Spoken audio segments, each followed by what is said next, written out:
വന്ദേമാതരത്തെക്കുറിച്ചാണ്.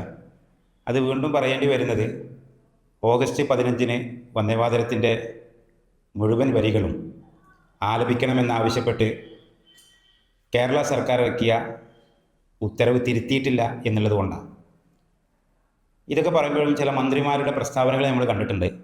മന്ത്രിമാർ പറയുന്നത് അത് ആദ്യ ചരണങ്ങൾ മാത്രമേ പാടേണ്ടതുള്ളൂ, അത് പൂർണ്ണമായും ചെല്ലുന്ന ശീലം നമുക്കില്ലല്ലോ എന്നൊക്കെയാണ്. എന്നുവെച്ചാൽ മൈക്കിൻ്റെ മുമ്പിലാണ് ഈ പ്രസ്താവനകൾ അവർ നടത്തുന്നത്. രേഖാമൂലം ചീഫ് സെക്രട്ടറി തദ്ദേശ സ്വയംഭരണ വകുപ്പ് മുഖാന്തരം താഴേക്ക് നൽകിയിട്ടുള്ള നിർദ്ദേശത്തിൽ പറയുന്നത് വന്ദേമാതരത്തിൻ്റെ 6 ചരണങ്ങളും സ്വാതന്ത്ര്യദിനാഘോഷ പരിപാടികളിൽ ആലപിക്കണമെന്നാണ്. ഇതിനൊരു കൺഫ്യൂഷൻ ചില മാധ്യമങ്ങളും ചില ആളുകളും ഉണ്ടാക്കാൻ ശ്രമിക്കുന്നുണ്ട്. അവർ പറയുന്നത് വന്ദേമാതരം ആലപിക്കണമെന്ന് നിർബന്ധമില്ല എന്നാണ് സർക്കാർ ഉത്തരവ് എന്നാണ്.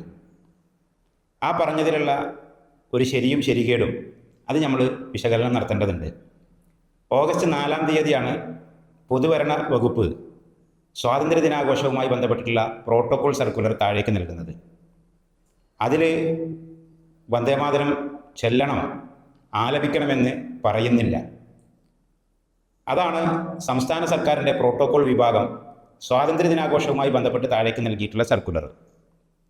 അതിനുശേഷം ഓഗസ്റ്റ് 6-നാണ് കേന്ദ്ര സാംസ്കാരിക വകുപ്പിൻ്റെ നിർദ്ദേശമുണ്ട് എന്നുള്ളതിൻ്റെ അടിസ്ഥാനത്തിൽ സംസ്ഥാന ചീഫ് സെക്രട്ടറി തദ്ദേശ സ്വയംഭരണ വകുപ്പുകൾക്ക് താഴേക്ക് നൽകുന്നത് സ്വാതന്ത്ര്യദിനാഘോഷത്തിൽ വന്ദേമാതരവും ചെല്ലണമെന്ന് മാത്രമല്ല അതിൻ്റെ 6 ചരണങ്ങൾ പൂർണ്ണമായും ചെല്ലണം എന്നുള്ള നിർദ്ദേശം താഴേക്ക് നൽകുന്നത്. എന്തിൻ്റെ അടിസ്ഥാനത്തിലാണ് ഈ ഉത്തരവ് എന്നുള്ളതിലൊരു ആശയക്കുഴപ്പം സൃഷ്ടിക്കാൻ ശ്രമിക്കുന്നുണ്ട്. വിദ്യാഭ്യാസ മന്ത്രി പറഞ്ഞു ഗവർണറുടെ ഓഫീസിൽ നിന്ന് ലോക് ഭവനിൽ നിന്നുള്ള നിർദ്ദേശപ്രകാരമാണ് എന്ന്. രേഖാമൂലം ലോക് ഭവൻ അത് നിഷേധിച്ചു. പിന്നീട് പറഞ്ഞു കേന്ദ്ര സർക്കാരിൻ്റെ നിർദ്ദേശമനുസരിച്ചാണ് എന്ന്. കേന്ദ്ര സർക്കാരിൻ്റെ ഉത്തരവിൽ പറയുന്നത് വന്ദേമാതരത്തിൻ്റെ 150-ാം വാർഷികം ആഘോഷിക്കണം, അതിൻ്റെ ഭാഗമായി ഈ സ്വാതന്ത്ര്യദിനം ആഘോഷിക്കണമെന്നാണ് പറയുന്നത്. അതിലും വന്ദേമാതരം ചെല്ലണമെന്നോ അതിൻ്റെ പൂർണ്ണമായ വരികളും ആലപിക്കണമെന്നോ നിഷ്കർഷിക്കുന്നേയില്ല. പിന്നെ എങ്ങനെയാണ് സംസ്ഥാന ചീഫ് സെക്രട്ടറി സർക്കാരിൻ്റെ ഔദ്യോഗിക ഉത്തരവുകൾ താഴേക്ക് നൽകാൻ ചുമതലയുള്ള ആളാണ്, മുഖ്യമന്ത്രിയോ ഏതെങ്കിലും വകുപ്പ് മന്ത്രിമാരോ അല്ല താഴേക്ക് സർക്കാരിൻ്റെ ഉത്തരവുകൾ നൽകുക, അത് ബന്ധപ്പെട്ട സെക്രട്ടറിമാരാണ്. അങ്ങനെ ചീഫ് സെക്രട്ടറി താഴേക്ക് ഓഗസ്റ്റ് 6-ന് നൽകിയ നിർദ്ദേശം ഈ 6 വരികളും ചൊല്ലണമെന്നാണ്. അത് ഇതുവരെ തിരുത്തിയിട്ടില്ല. മന്ത്രിമാർ ഓരോരുത്തരും അവരവർക്ക് തോന്നുന്ന രീതിയിൽ ഇത് വ്യാഖ്യാനിക്കുകയാണ്. അത് നമ്മളങ്ങനെ ചെല്ലാറില്ലല്ലോ, അല്ലാതെ ഇപ്പോൾ 4 ചൊല്ലിയാൽ പോരെ, ആദ്യത്തെ 2 വരി ചൊല്ലിയാൽ മതിയല്ലോ, 6 ചൊല്ലുന്ന ശീലമില്ലല്ലോ എന്നൊക്കെ പറഞ്ഞ് അതിൽ നിന്ന് വഴുതിപ്പോവുകയാണ് ചെയ്യുന്നത്. ഓഗസ്റ്റ് 15-ന് 2 ദിവസം മാത്രമാണ് ബാക്കിയുള്ളത്. ഞാൻ ഉയർത്തുന്ന വിഷയം, ചീഫ് സെക്രട്ടറി താഴേക്ക് നൽകിയ ഒരു ഉത്തരവ് നിലവിലുണ്ട്.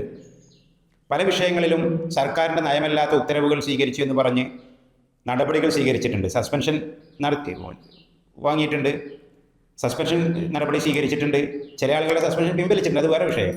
പക്ഷെ എന്തുകൊണ്ടാണ് ചീഫ് സെക്രട്ടറി സർക്കാരിൻ്റെ നയമല്ലാത്ത ഒരു കാര്യം താഴേക്ക് നൽകിയപ്പോൾ അത് തിരുത്താൻ എന്തുകൊണ്ടാണ് തയ്യാറാവാത്തത്? എന്താ അത് ഇതുവരെ തിരുത്തില്ല? ഇതിനൊരു അപകടം, ഇത് രേഖാപരമായി അവിടെ കിടക്കുകയാണ്.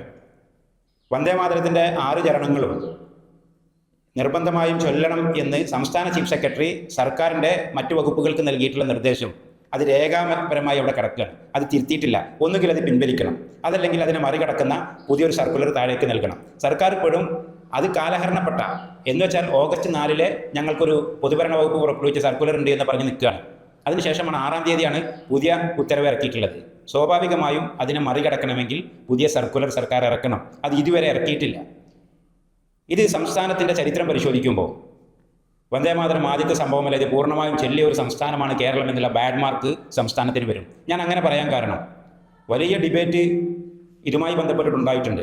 വലിയ ഡിബേറ്റ്, വന്ദേമാതരം ദേശീയ ഗീതമാക്കണോ വേണ്ടേ എന്നുള്ളത് സംബന്ധിച്ച് വലിയ ഡിബേറ്റ് ഉണ്ടായിട്ടുണ്ട്. ആ ഡിബേറ്റിൽ നമ്മുടെ ഭരണഘടനാ ശില്പികൾ, ഭരണഘടനാ കോൺസ്റ്റിറ്റ്യൂൻ്റ് അസംബ്ലിയിൽ ഇത് സംബന്ധിച്ച ചർച്ചയുടെ വിശദാംശങ്ങൾ നമുക്ക് പൊതുമധ്യത്തിൽ ലഭ്യമാണ്.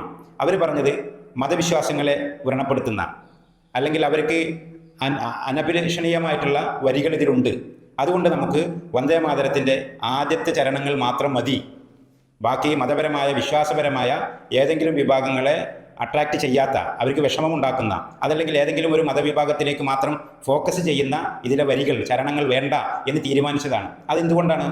നമ്മുടെ രാജ്യം മതേതരമായി എല്ലാ മതങ്ങളെയും ഉൾക്കൊള്ളുന്ന, ഒരു മതത്തെയും വ്രണപ്പെടുത്താത്ത, മതനിരപേക്ഷമായിരിക്കണം എന്നുള്ള ജാഗ്രതയുടെ അടിസ്ഥാനത്തിലാണ് അങ്ങനെ ഒരു തീരുമാനം എടുത്തിട്ടുള്ളത്.